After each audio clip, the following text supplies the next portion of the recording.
Pada akhirnya, nrimo ing pandum adalah seni menjalani hidup dengan kepala dingin dan hati yang tenang.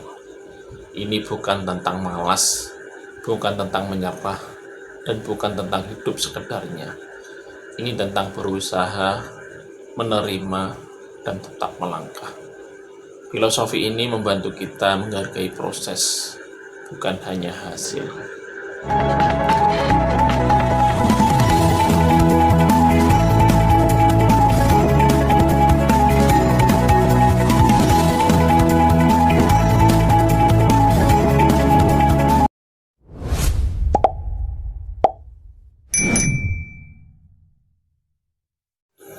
Assalamualaikum warahmatullahi wabarakatuh. Salam sejahtera bagi kita semua. Salam budaya. Rahayu, rahayu, rahayu sakum dumati. Jumpa lagi dengan saya di channel Sanggar Kusmajati. Mengotak dan nyanyi, nguri-nguri budaya literasi, tosan aji, seni, dan tradisi. Halo, apa kabar dulur semuanya? Mudah-mudahan senantiasa diberikan kesehatan, dilancarkan segala urusannya ya, dan diberkahi setiap langkah hidupnya. Amin amin ya rabbal alamin. Sebelumnya saya mengucapkan selamat Hari Raya Idul Fitri bagi dulur-dulur semuanya, umat muslim yang lagi merayakannya, karena ini masih suasana hari raya ya. Di video kali ini kita bakal ngobrol santai tentang salah satu filosofi Jawa lagi yang sering banget kita dengar tapi juga sering disalahpahami, yaitu nrimo ing pandum. Banyak yang menganggap kalimat ini berarti pasrah, menerima nasib apa adanya, atau tidak perlu lagi berusaha ya. Padahal maknanya jauh lebih dalam dan sebenarnya jauh lebih positif. Ayo kita bahas pelan-pelan supaya gambarannya jelas ya. Secara sederhana, nrimo ing pandum berarti menerima bagian atau hasil yang diberikan hidup, tetapi dengan hati yang lapang. Namun filosofi ini bukan tentang menyerah, bukan tentang berhenti berusaha, dan bukan tentang ya sudah, hidup memang pahit, seperti itu ya. Justru nrimo ing pandum adalah cara menjaga mental agar tetap sehat setelah kita berusaha semaksimal mungkin. Kesalahan terbesar dalam memahami frasa ini adalah berpikir bahwa nrimo berarti pasrah total, tidak perlu mengejar mimpi, tidak perlu memperjuangkan hidup, dan semua yang terjadi dianggap sudah takdir tanpa perlu usaha lagi. Ini keliru ya. Filosofi Jawa justru menekankan usaha dulu, baru kemudian menerima hasilnya dengan tenang. Ada 3 unsur penting tentang makna sejati dari nrimo ing pandum. Yang pertama yaitu berusaha dengan sungguh-sungguh. Artinya apa? Makna pertama ini adalah kita harus bekerja, belajar, berkembang, dan memperbaiki diri. Tidak ada bagian dari filosofi ini yang menyuruh kita untuk diam. Yang kedua yaitu menerima hasil dengan hati yang lapang. Kadang hasilnya memang sesuai harapan, kadang juga tidak.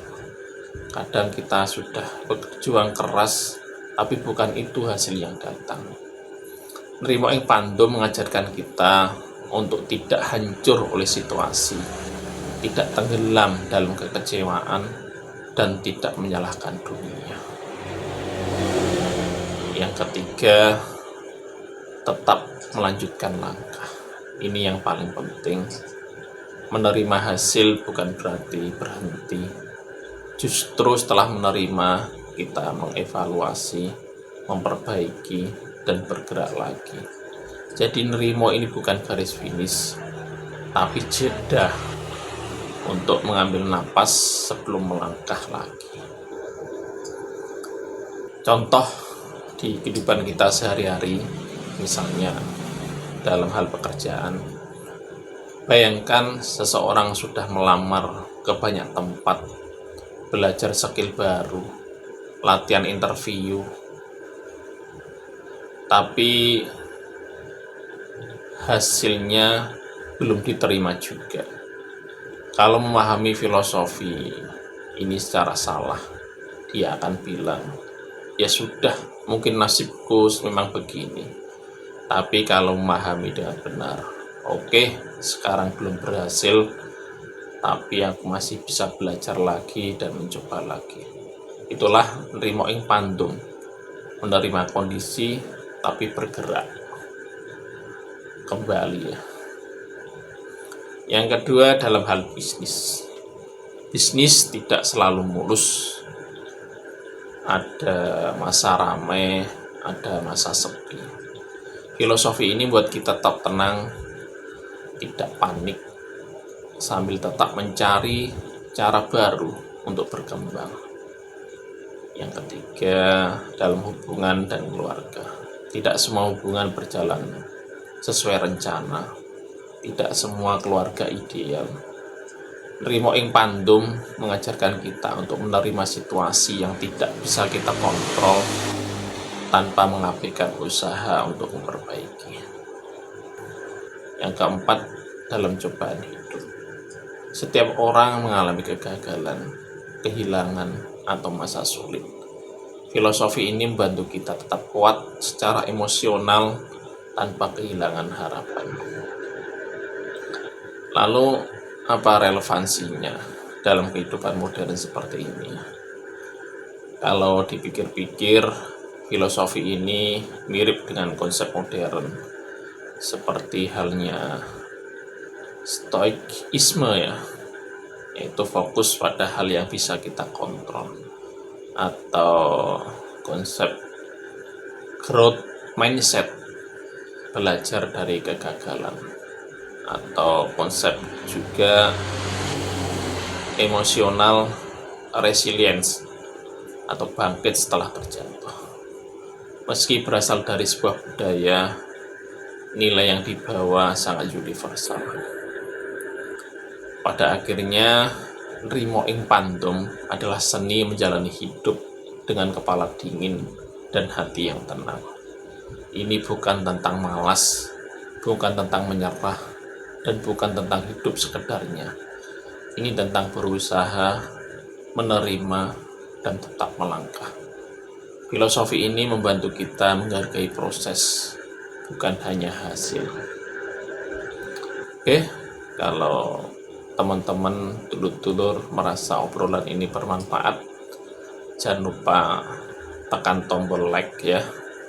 Ceritakan pendapat kalian di kolom komentar, bagaimana kalian memaknai filosofi nrimo ing pandum dalam hidup Anda.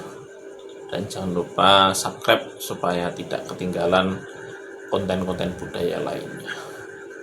Terima kasih sudah menonton sampai akhir. Sampai jumpa di video-video kami berikutnya. Saya akhiri, kurang lebihnya saya mohon maaf.